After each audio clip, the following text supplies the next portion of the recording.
Greetings, everyone. I'm going to give it a couple of seconds for everyone who's been waiting in the waiting room patiently to join us. I'm Jill Lindenbaum, and I'm the founder of Roomily, a home sharing program here in the Bay Area. Thank you guys for joining us.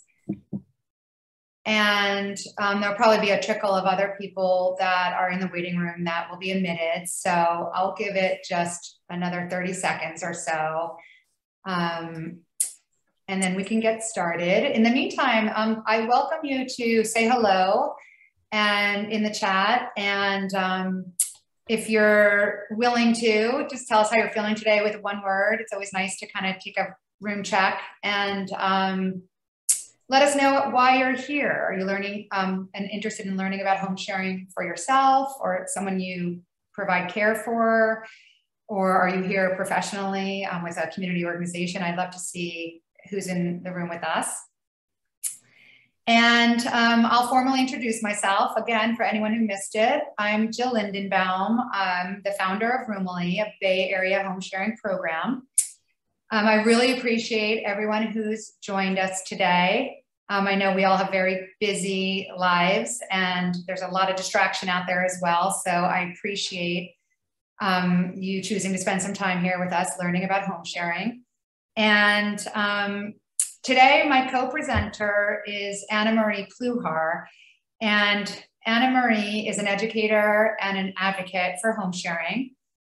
She will share a lot about her own experience as well as what she's learned in more than 20 years of being in the home sharing space. And she actually wrote the book on home sharing called Sharing Housing, a guidebook for finding and keeping good housemates. And she can get into all of her expertise in just a little bit. I did want to say that we're both very committed to home sharing because we believe it's an effective way to address a lot of the needs and issues that are arising more so than ever today. And in a short time, I'll be jumping a little bit more into the details. For now, I just wanted to say a little bit about housekeeping. Some basic housekeeping notes are that we'll have plenty of time for Q&A at the end of our presentation. If you have any that arise during the presentation, please feel free to stick them in the chat and then we can address them later on. Before I jump into home sharing, I did want to take the opportunity to thank Silicon Valley at Home.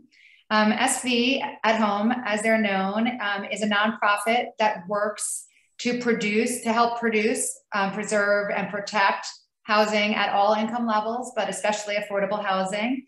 And I appreciate all the work that SV at Home is doing and has also been supporting Roomily. So I wanted to thank you. And I also wanted to welcome Allison Signolani, who works for SV at Home and is here to talk about the organization as well as Affordable Housing Month, which this presentation is a larger part of.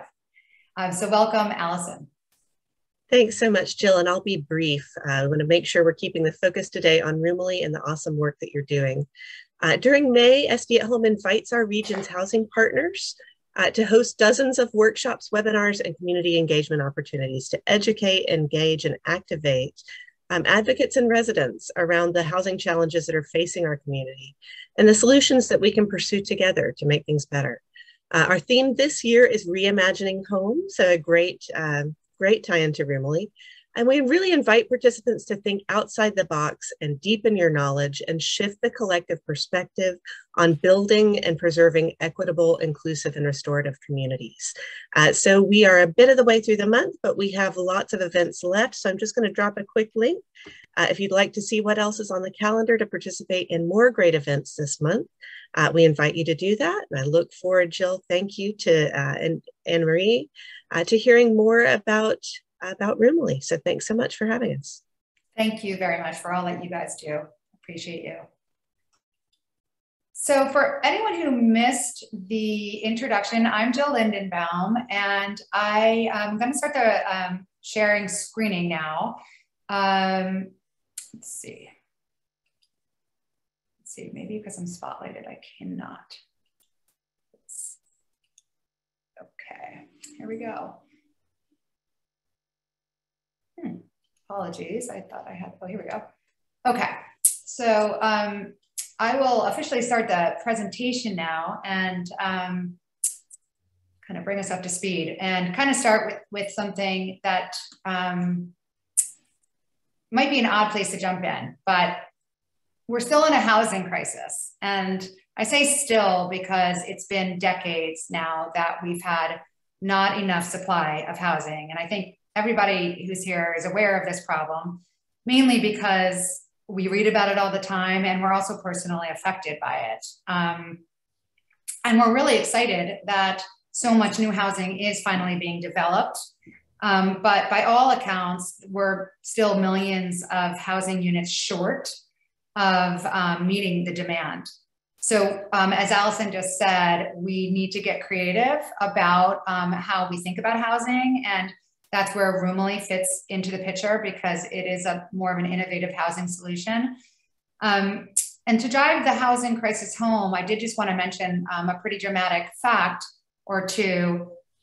Basically, 50% of all the renters in our country, and the Bay Area mirrors this statistic, 50% of renters are cost burdened and 25% of renters are severely cost burdened. And what that means is that 50% of renters pay more than the 30% recommended percentage of their income towards housing. And severely cost burdened means that they pay more than 50% of their income towards housing. And this obviously means that people can't afford food. They can't afford their medical bills.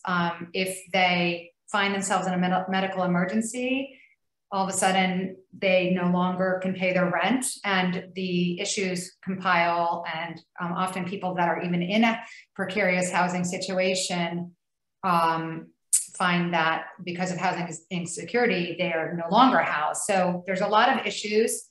It's very complex, and it also means clearly that people can't afford to live here. And these very people are the people like teachers, firefighters, police officers, city workers, are people that work as hourly wage earners. Basically anybody who doesn't have a very high paying job or family wealth, or have been lucky enough to find themselves in a situation that has been secure.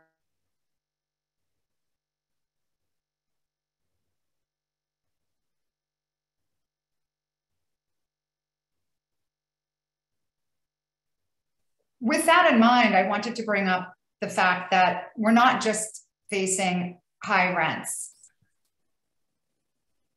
Hopefully I'm not freezing too much. I just noticed that my internet connection isn't stable, but someone just gave me a shout out if there's a big problem. I wanted to drive home some other facts. Basically, almost 3/4 of adults 18 and older live paycheck to paycheck. Our high cost of living is causing severe issues, and it's just getting higher with inflation. We also have an issue that many adults don't have savings and they're not prepared for retirement. And many of even homeowners today are very housing insecure. For example, 40% of homeowners are worried about being able to pay their mortgage. So in addition to these types of problems, there's also another really big problem, which is social isolation. Many people are, older adults especially, are reporting feeling lonely, left out, and lacking companionship. And we know that this social isolation leads to negative health effects. And it's actually considered the equivalent of smoking 15 cigarettes a day. So it's quite a negative impact. And recently, Dr. Murthy, our US Surgeon General, was out speaking to media about the effects of social isolation and the pandemic of loneliness. And this is what he had to say. I'm going to read a quote. "We think about loneliness as just a bad feeling. We've got to figure We've got to figure this out. I'm sorry, I'm going to start again. We think about loneliness as just a bad feeling we've got to figure out or put up with. The reality is it's just much more than that. It's a warning signal that's similar to hunger or thirst that tells us when something we need that's critical for our survival is missing. And in this case, it's social connection." So with that in mind, I wanted to actually just jump right into a match that Roomily helped create, a home sharing match. And I really like talking about Victoria and David because they're perhaps a surprise match. Victoria is in her 70s and she became a widow a few years ago. She's a pianist and she knew she wasn't going to be able to stay in her condo in Oakland if she didn't find supplemental income. And she also felt like she would be safer being in her home because she had lived with her husband for so many years, for 50 years. David, she found through Roomily after reading about Roomily in a newspaper article, actually a couple of years ago. David works at a gym and he's a weightlifting trainer. He actually was a former world champion weightlifter. And it tickles me because he's a giant and she's just a very bird-like woman. So they're physically so different, but they found that they're very compatible. And you know, David had struggled for years with finding affordable housing and was actually living in his car for a while before he moved in to Victoria's home. And so this is a surprise match in some ways because the first match that Victoria tried was a woman and it didn't work out. And after a few months, she moved out and Victoria realized that she wanted a man living with her because she was so used to having a male presence after living with her husband for so long. So that was a surprise to her. And I just highlight this match because they're really able to help each other and they've surprised each other.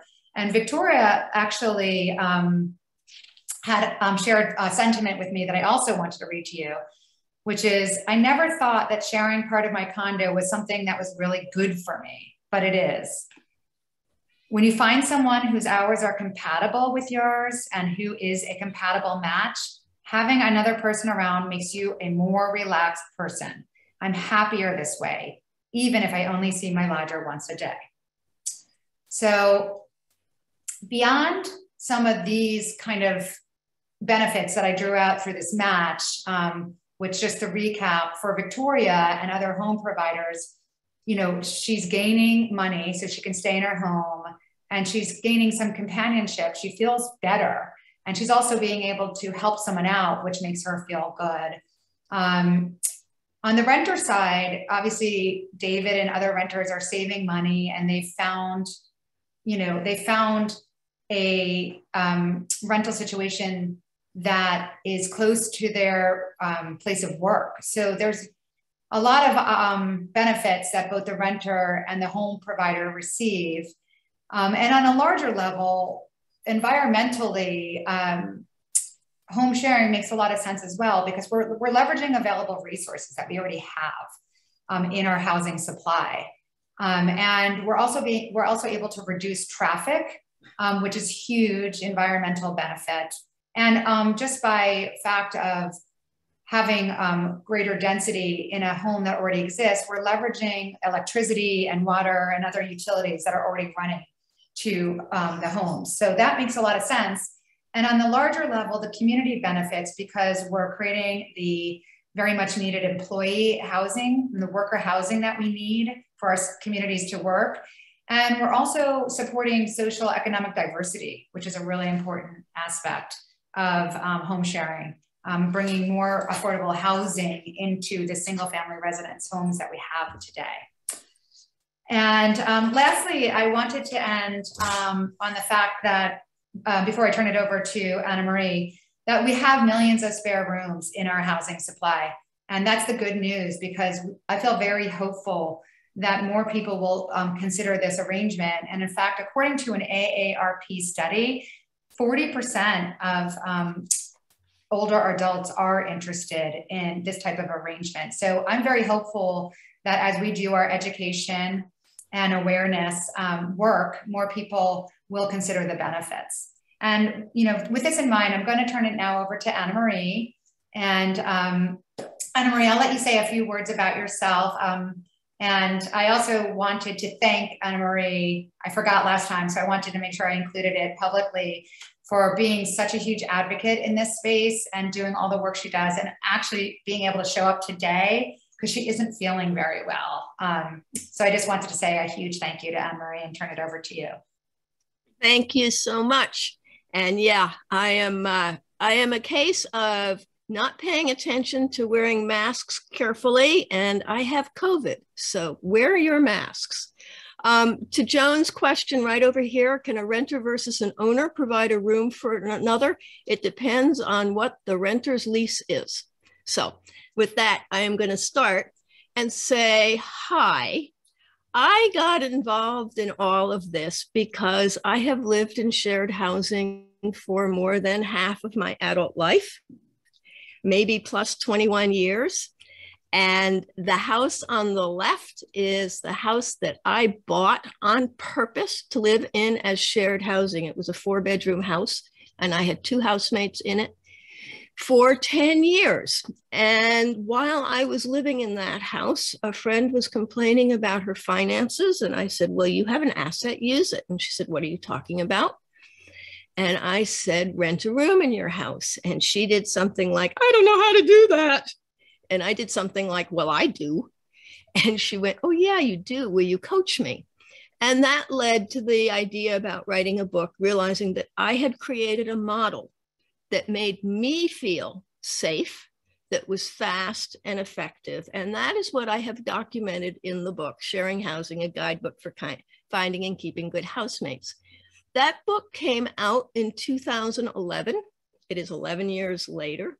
In the ensuing time, I have been working on this, and we now have a nonprofit 501c3, Sharing Housing, Inc., which is dedicated to advocating for shared housing and educating people in how to find good housemates.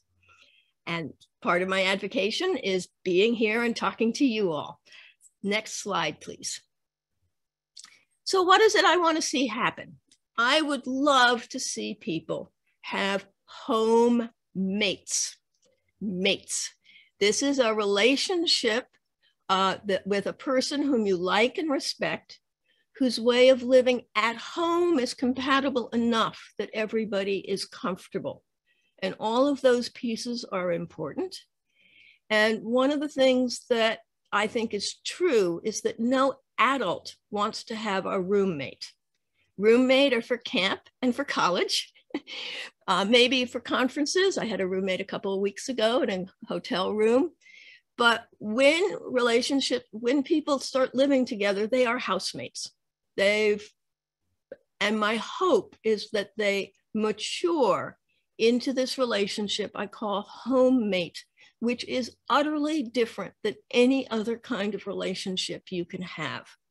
It just is. It's not a best friend. It's not a spouse. It's not a family member. It's coming together for all of the benefits of living in shared housing, some of which we've heard about from Jill. It is not, shared housing in my mind is not a less than solution. And I think we tend to think of it that way, that it's something for, how do we get homeless people into shared housing?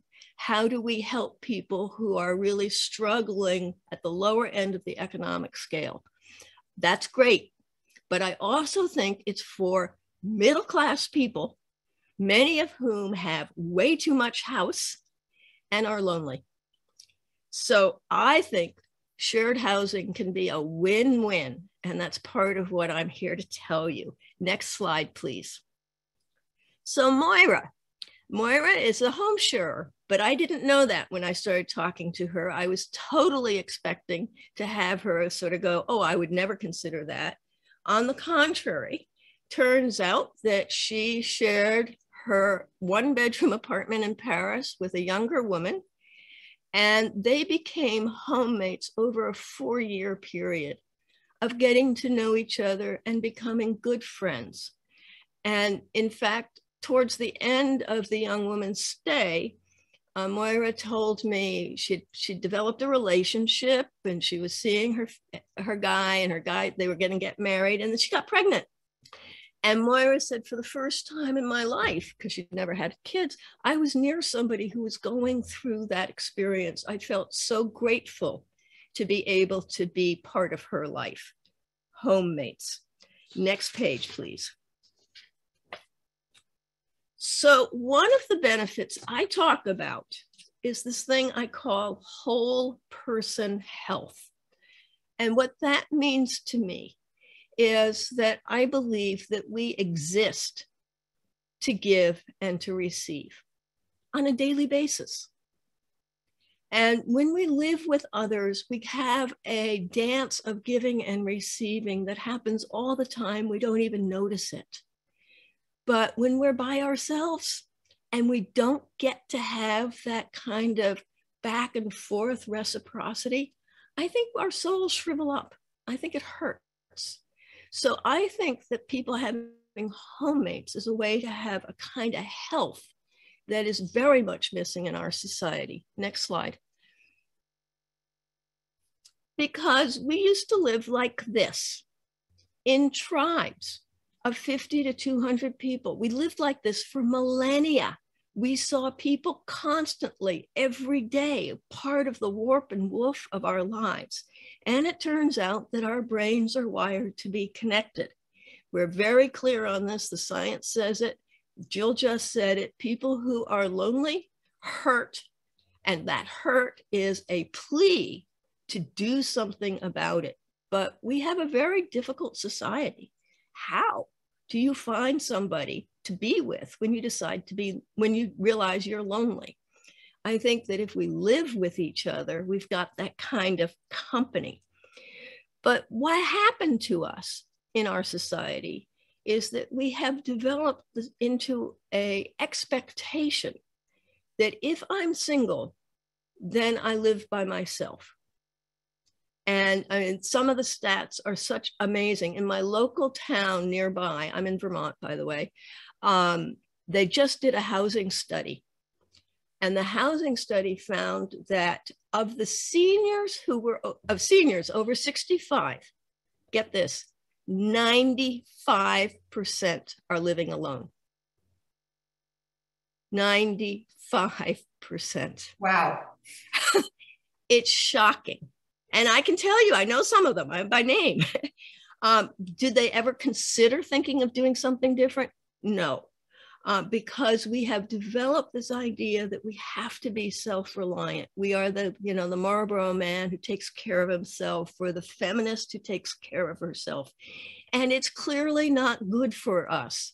It has made many people very angry, which is one of the things I think going on. Next slide, please. So as I have done this work, one of the things that I think is, let me say that differently. As I've done this work, it is easy for us housing people or professionals to say, oh yeah, this is a great idea.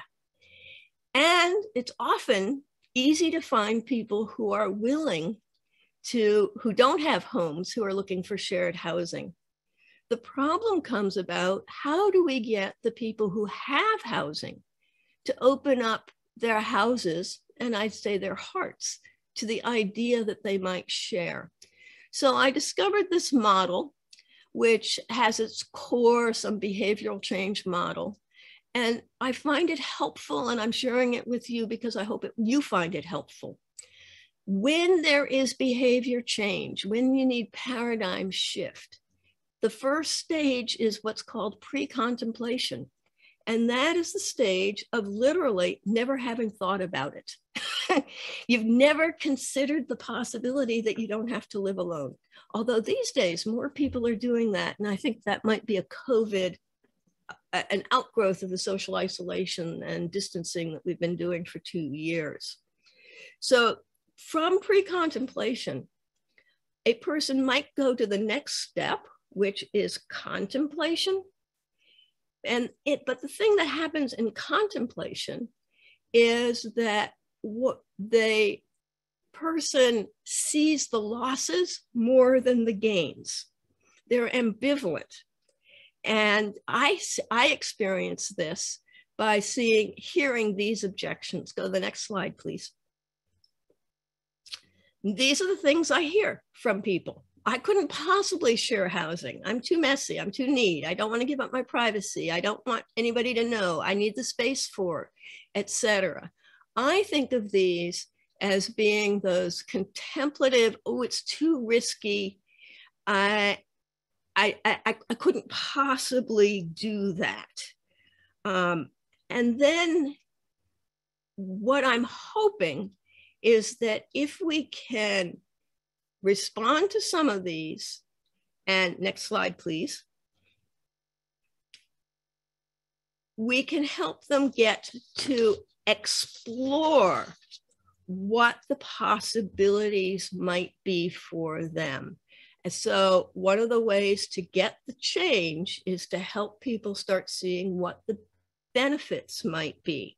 So they might go to sessions like this. They might read my book. They might talk to Jill. They might take a course. They might learn how to do it so that they can kind of explore the idea. I have talked to people who've explored it by having an Airbnb room for a bit to see what it was like to have somebody come in. I don't think that's the best way, but I've seen people do that.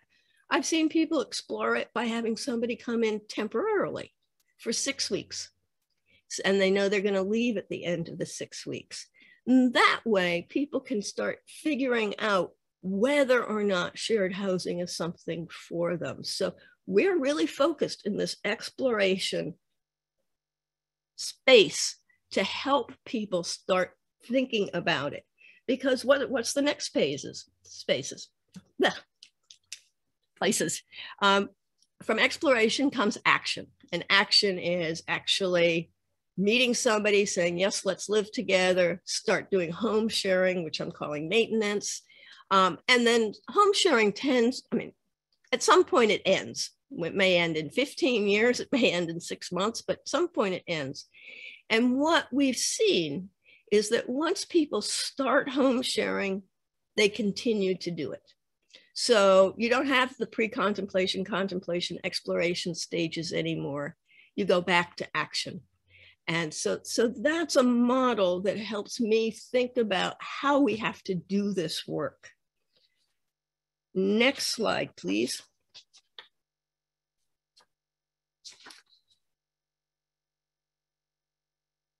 Oh, I got ahead of myself. Way ahead of myself. Okay. So I just talked about all the kinds of exploring. Keep going. And to the next slide after that. So what does it take to be in a successful home share? I say there are basically 4 principles. And the first principle is the golden rule. So my expectation is that people will have done a very good job in making sure that everybody is compatible enough to live together. So, you know, those things, the things about compatible are the nitty gritty, dishes in the sink, crumbs on the counter, messes or not, noise at night, all those sorts of things. But if people have had a thorough conversation ahead of time and they know that they're compatible enough to live together, then they should be able to live by the golden rule that do unto others as you would have them do unto you. And so that they would be making adjustments, small adjustments to make it comfortable for everybody else. The other thing that this golden rule, this principle says is there are an awful lot of people in our society who don't know how to do that. And it's really sad, but I don't know that they will be successful home sharers. My next principle is do it while it's easy, which to me means take care of any small nit before it becomes a big deal. And it's a communication skill, of course. It's a relationship skill. And my example about this is of the 2 housemates who, the one who moved in was given the run of the kitchen. And the householder told me, she said, every time I turned around to use a particular storage container, my housemate was using it. It was really annoying to me. And it became a really big deal. And then one day I finally said something and she said, oh, I'll just go buy my own. You know, I mean, so that's my point. Do it while it's easy. It doesn't need to become a big deal. Keep your home nice and comfortable.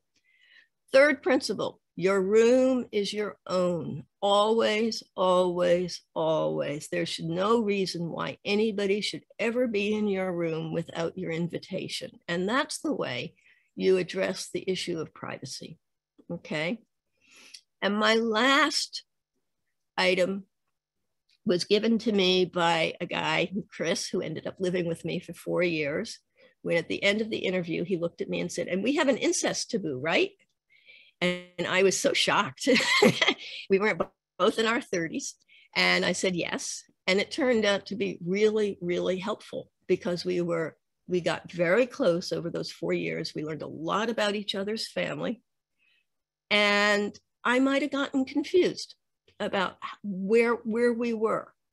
But I think that it's really important for housemates to understand that they have an incest taboo, because if they cross that boundary, they're either going to get married or somebody's going to lose their home. There sort of isn't an in-between place there in my book. Some people might argue with me, but I once had a sex worker write to me and say, no, it's not a problem, but she was a sex worker. So those are my principles for living well in shared housing. And I'm going to close with one story. Next slide, please. The story of Priscilla, who lives with her 2 friends there. This is the only picture they have. They're feeding a bear. And her story is that she was living in a very big house that she and her husband had bought together. And after he died, she continued to live in it like lots of widows do. And one night she had scraped at a scab. She had blood everywhere. She had an aneurysm. She got scared. And she was like, maybe I shouldn't live by myself. And so she turned to her 2 friends and the 3 of them had traveled together a lot. And at one point traveled in an RV for 2 weeks and said, how about we all live together? And they said, sure. And they ended up moving into Priscilla's house after some thinking about other options. And they're quite happy. My last thought about them, they're great homemates, is that at the end of my interview with Priscilla, she said, I'm not sure I would have done this with one other person. I really like that we are 3. And when she said that, I realized that all my housemate setups most of them have also been 3, and that I like it too. So I'm just making a plug here for 3 housemates in addition to the 2 housemates that can be. And so now they have the safety, the companionship, the giving, the receiving, all of that, which is good for shared housing. Over to you, Jill.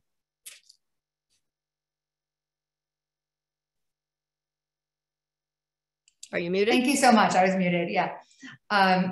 Thank you so much for sharing so much of the wisdom that you've gained, and for bringing some great ideas to the foreground about how to be successful in home sharing. I think it's really helpful. I think we need lots of advice to help people get interested in this idea, and then also to provide guidance to people that are starting this journey or in this journey. And it brings me to why Anna Marie started her nonprofit and I started Roomily here in the Bay Area, which was really with the goal of expanding home sharing, because we've identified how beneficial it is. And our goal is to literally help usher in the benefits that it affords many people. So that's why I'm here doing the work I do. And part of what I offer is geared towards actually helping those that are seeking a home share. And part of what I offer through Roomily is geared towards working with partners in the community that are also helping to address the housing crisis and the isolation and needs of community members such as older adults. And with those partnerships, we might offer additional webinars like this, or trainings. We are working with organizations such as Veterans Affairs, organizations that have clients and members that are in need of social services. And so we're helping to work with those case managers because they might have spare rooms. So if you know of folks in those organizations or who work as care providers, they could be interested in learning about Roomily and how we can work together. And in general, I see my role as a field building role because I'm not just working on expanding home sharing here. I'm really interested in seeing it expand everywhere. So I'm really interested in taking a look at how that could be done on a larger national level as well. On a local level for individuals, on the right-hand side, I just have 4 bullet points about what Roomily does offer. We are a program that offers one-to-one guidance and support. We can work through email and phone conversation and even in person sometimes. And right now we're actually working with Anna Marie's nonprofit because we're offering free access to the home sharing course. It's an on-demand course for home providers or prospective home providers that are interested in exploring home sharing, kind of going back into that exploration mode. If you're ready to take that step and you don't really know where to begin, I'm here to talk with you. And we also have this course, and I would give you a seat to this course if you express interest to it and allow you to go through this 30 or so minute course that Anna Marie, who is a lifetime educator and trainer, has created to provide much more detailed information about what home sharing is and how to find a good housemate. So that's another resource that Roomily is sharing for folks here.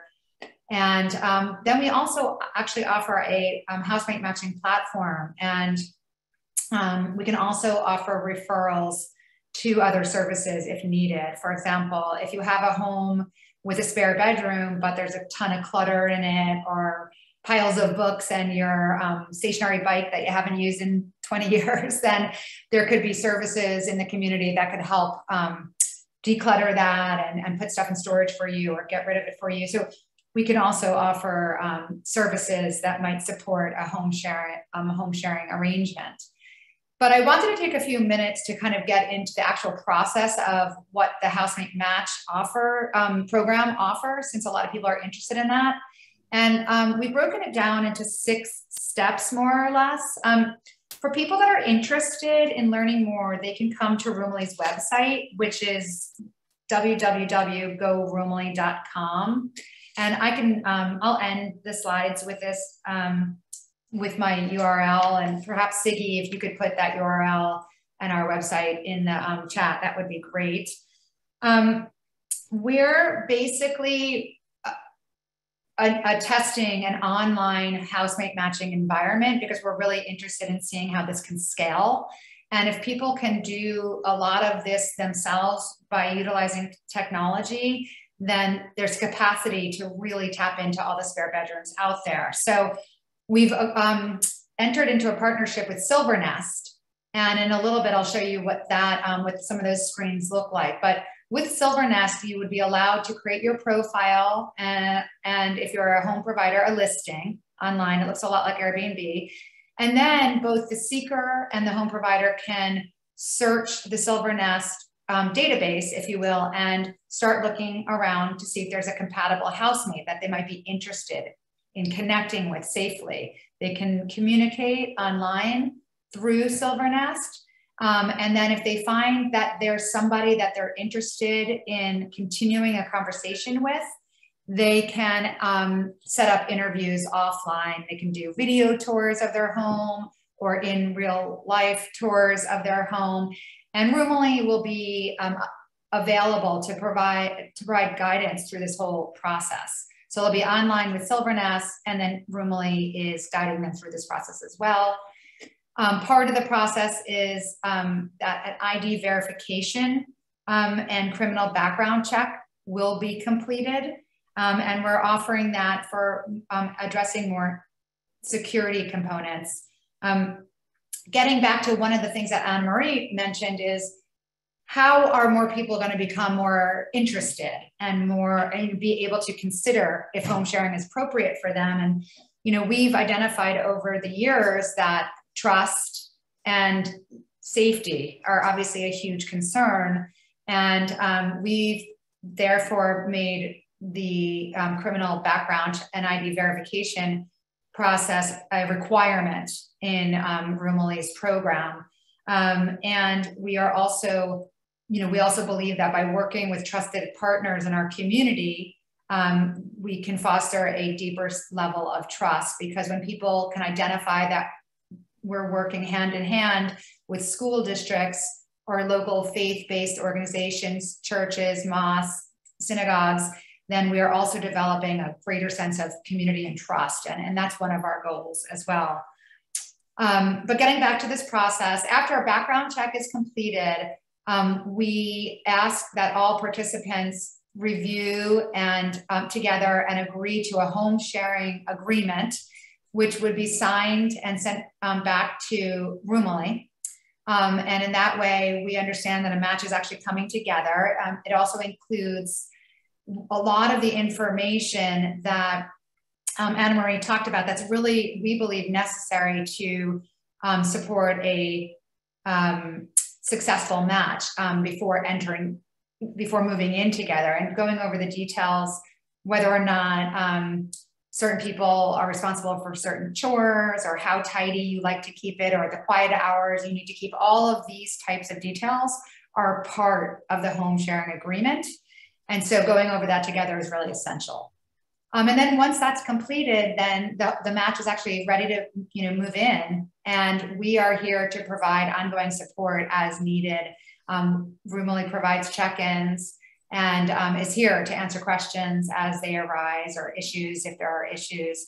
And in some instances, in the future, we could potentially help support the dissolution of a match if that's necessary as well. And we haven't had that experience at this point, but if it's needed, we are here to help. We want to make it as easy and as optimal as possible for people to consider this, and that would be part of our jobs. The last couple of minutes before I jump into the Q&A portion is just a couple shots on what our partnership with Silvernest means. And on the left-hand side of the screen, there's once someone visits Roomily website and starts by filling out a simple form, they will then be brought to this landing page. That's our partner landing page with Silvernest.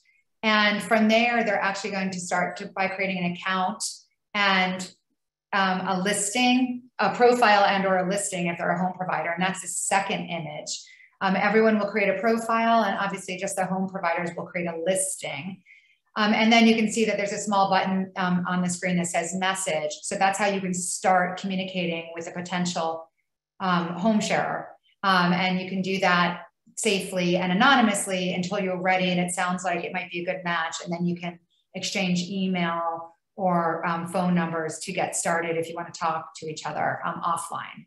And rental seekers will be able to see what's on the right-hand side, which is all the listings that are in the area that they can do a search for. And, we hope that soon after we launch this partnership with Silvernest, we're going to have lots of spare rooms available for rental seekers to find. This is what's available today. So there are a couple of people using Silvernest already. And all of the elements that we offer as part of our program, including access to this platform, are free. So the background checks are free, the home sharing agreement that includes the lease are free, and all the guidance and support, they're all free services that we offer. And I just will wind it up by going over our requirements, which are pretty minimal. Participants must be 18 years or older. They must live in Alameda or Santa Clara County. We're just bringing a focus to those two counties for the time being, and that might change in the future. But if you're here from another location or someone reaches me, I'm always happy to refer them out. There's lots of other home sharing programs in other regions of the Bay Area and throughout the country, and I can help refer them. Happy to do that. In terms of requirements, as I mentioned, we do require a background screen to be completed by both parties. And we do also require that the home sharing, I'm jumping down to the second to last bullet, a home sharing agreement is completed. And then we recommend that each home sharer requests 2 references so that they can talk to others and learn a little bit more. I always find that that's very valuable because they can always find out a little bit more information about the person, as well as, you know, for the home provider, a really good person for them to speak to is a past landlord, whether it's in a home sharing situation or otherwise, and if they've been on time with their payments or what the scenario has been, if otherwise. And we do recommend references are provided. And we also recommend income verification and can help a home provider walk through the process of doing an income verification. And then the last part of our process that we are asking everyone to participate in is just some basic surveys. And these are designed so that we can address the opportunities and the challenges that are coming up and continue to design our program to meet the needs that are coming up. So that basically takes us, we've covered a lot of information, and I do want to find out if folks from the audience have questions about the content or about home sharing in general, or other questions that may come up. And I invite everyone to put their questions in the chat. You can try to raise your hand and we can look at the full gallery view. In fact, I can stop my screen sharing so people can see one another a little bit better. And I'm happy to, let's see. I'm not sure, is everyone just seeing Anna Marie's video, or is that just my view? Anybody? I can see everybody. Oh, great. Okay, from my view, it's just Anna Marie's. So if you want to raise your hand, we can try to spot that as well, but it'd be great if you wanted to put your questions in the chat. And Siggy, who's actually the co-founder of Roomily, and it now acts as an advisor to the program, is going to help me just read out some of the chat questions so I can focus on providing the answers. So the first question is from Joan Goldner, and she is asking if you have any plans to expand to San Mateo County. Hi, Joan. Thanks for your question. So at this time, we're operating on a grant, and for the remainder of the year, we are just going to be providing services to Santa Clara County and to Alameda County, purely budgetary reasons. But one of the need is great everywhere, and one of the great instances of a home sharing program that has been around forever, I'm not sure if you've heard of it, is HIP housing in the area. And they've been operating in San Mateo County for, I think, 20 years. And they provide very in-depth one-to-one services. So I do recommend you checking out HIP housing. And I'll try to put that, put that link in the chat right now. HIP housing is Human Innovative People Project. I think it's HIPP, and I'll find the link and put that in the chat for you. Are there any other questions out there? Not yet. Okay. So one of the questions that Anna Marie and I were thinking about, I would love to have you join this conversation. If you don't have questions, I was going to put a question out.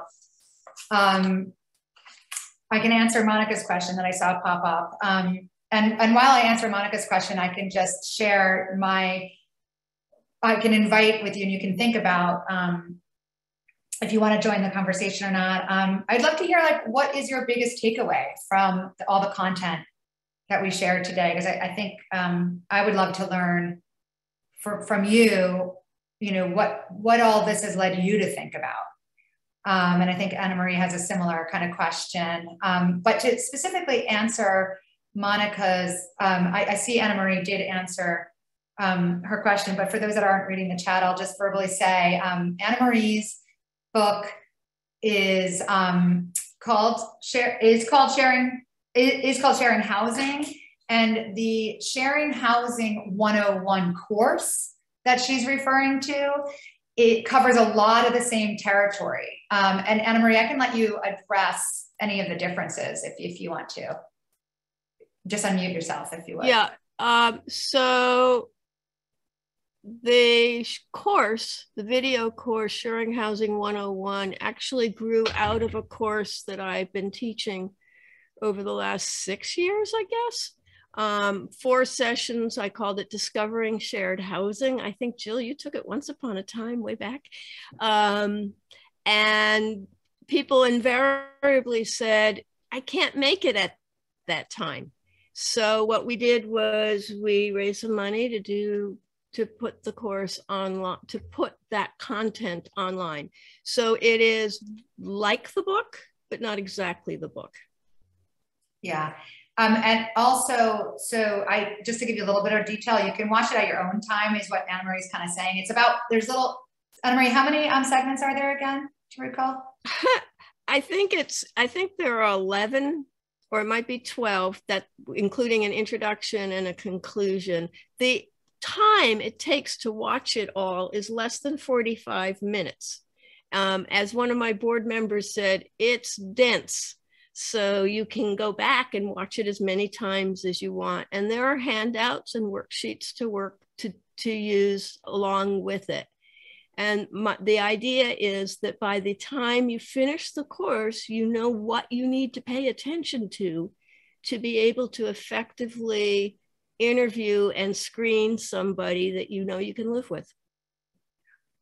Yeah, thank you. And so if anyone's interested and they qualify, then they can find, if they go to the Roomily website, which is www.goroomily.com, a pop-up should appear, and they can click a button and say, I'm interested in this course, and then I'll follow up with you. The requirements are that you're a home provider. We have a lot of interest for those seeking rentals, but we are really focused on developing more interest among home providers, if you will. And this is why I'm giving the coursework to the home provider at this time for free. So yeah, I welcome you to sign up for it, and I'll be in touch with you if you press that button on my website. And if you can't find that button, you can email me, jill@goroomily.com. Okay, and please keep typing chat questions in if you feel more comfortable, or raise your hand. And I am kind of curious if anyone wants to unmute themselves and pop into this conversation and let us know what they felt was a big takeaway for them. We have a couple minutes left. I'd love to hear from you how this might work for you, or what you've learned, or what you're thinking about.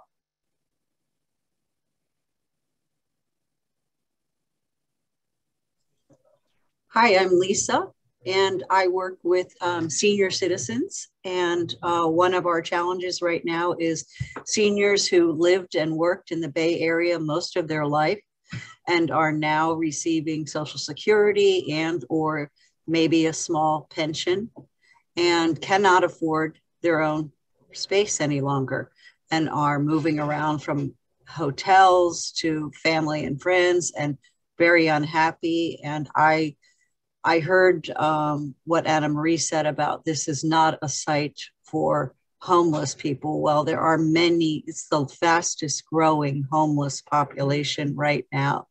And I do work with homeless people. Lisa's so right. I did not mean to imply, I understand that in these economic conditions, there are a lot of people who never would have expected themselves to be homeless. So that's not what I meant. And it was misspoke, and I just blame it on COVID brain. Okay. I definitely know, because I get those emails too. And yeah, it's ghastly. And it's my generation, our generation. We grew up free thinkers and so on and so forth. And so yeah, I did not mean to imply that. So Jill, I guess my question to you would be, are you finding that you're getting a lot more people interested in sharing a house than you are people who want to share their house?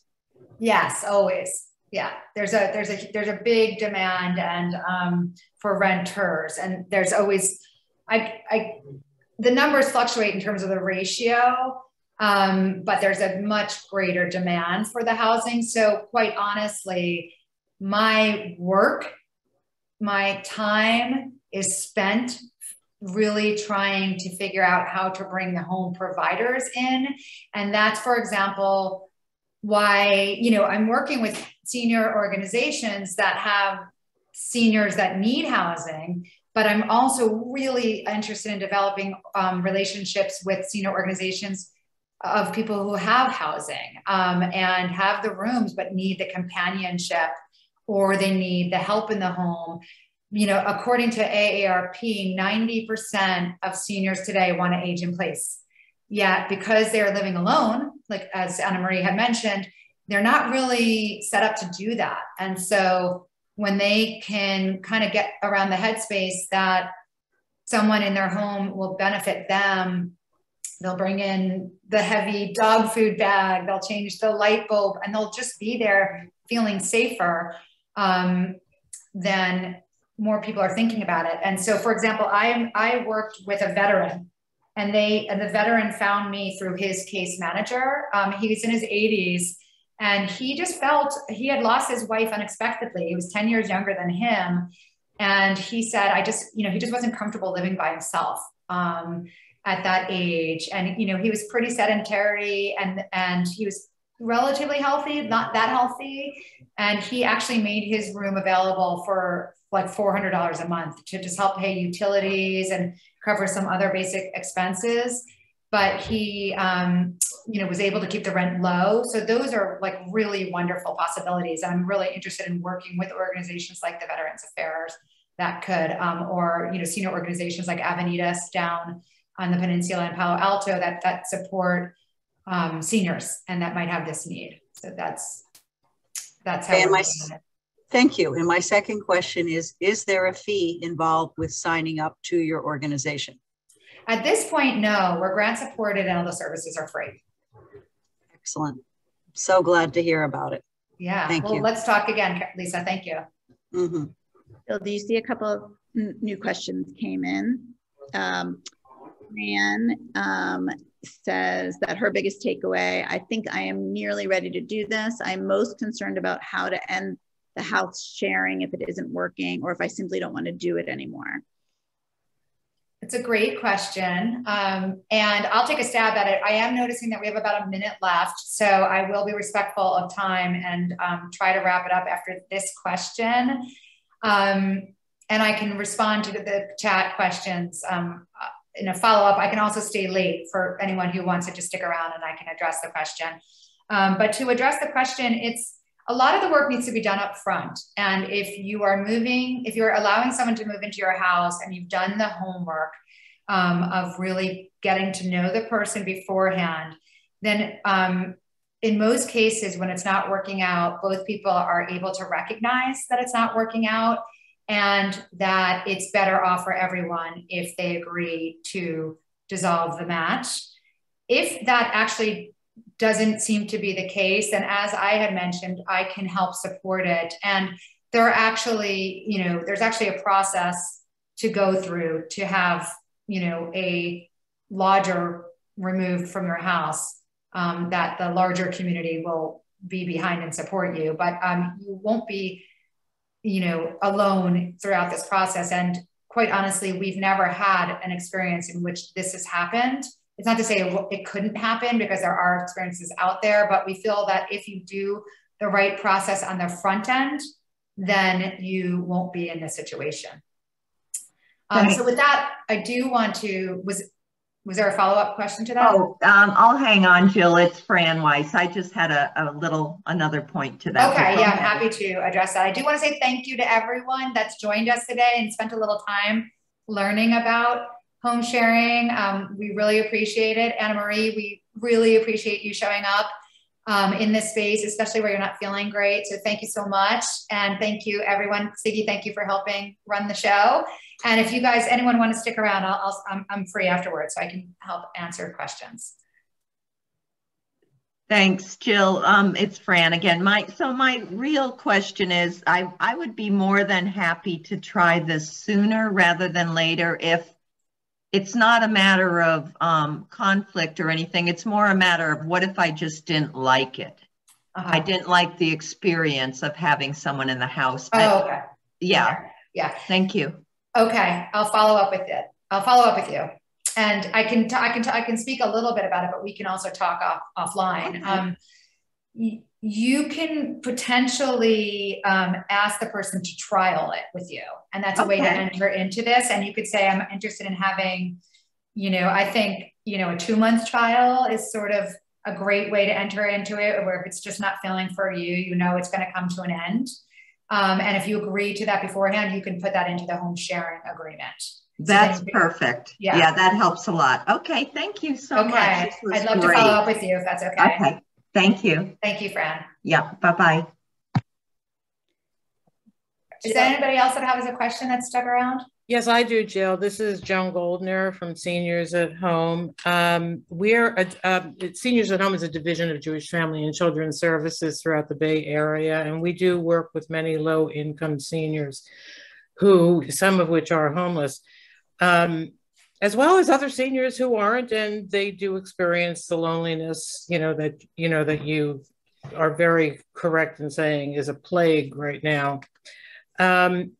But my question, all right, so I had a question, and you had mentioned HIP housing. HIP housing is available throughout, through the Bay Area. What's different than HIP housing? What's the difference between Roomily and HIP housing? Yes. Yeah. Well, HIP housing only is addressing home sharing in San Mateo County. So if you live outside, is that incorrect? I believe they are in Santa Clara as well.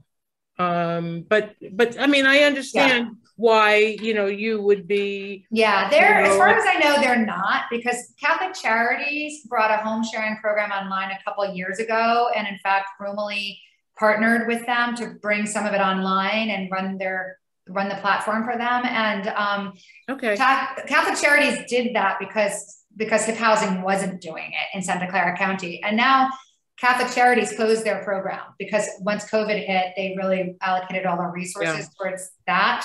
And so they actually closed their home sharing program. And so I actually decided that I would stay in Santa Clara County because the cost of housing is just outrageous, and there's no service being provided in the county as far as I understand. It could change. I'll definitely check it out. I thought that they were in Santa Clara County. They might be helping people, but they're not supposed to be, and maybe that's the case. We also are trying to do it a little bit differently than them. Yeah. I mean, we're focused on providing an online experience. So I forgot to mention that because we know it might not serve everybody, especially those more vulnerable and less independent.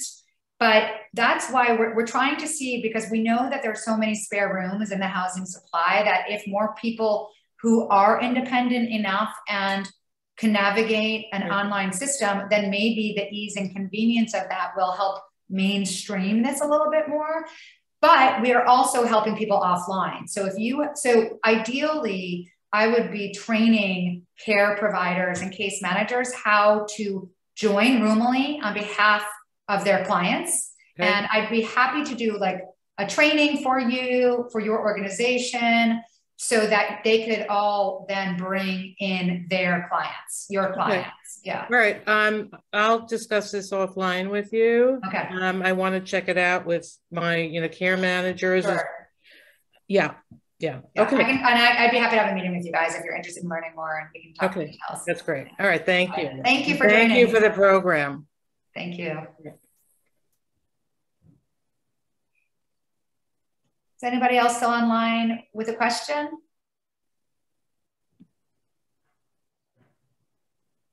Okay. I think that's everybody. So we're going to end the meeting. I appreciate it. And if you have any follow-up questions, please feel free to reach out to me. And thank you again, Siggy, and everyone for joining us. Thank you. Bye-bye.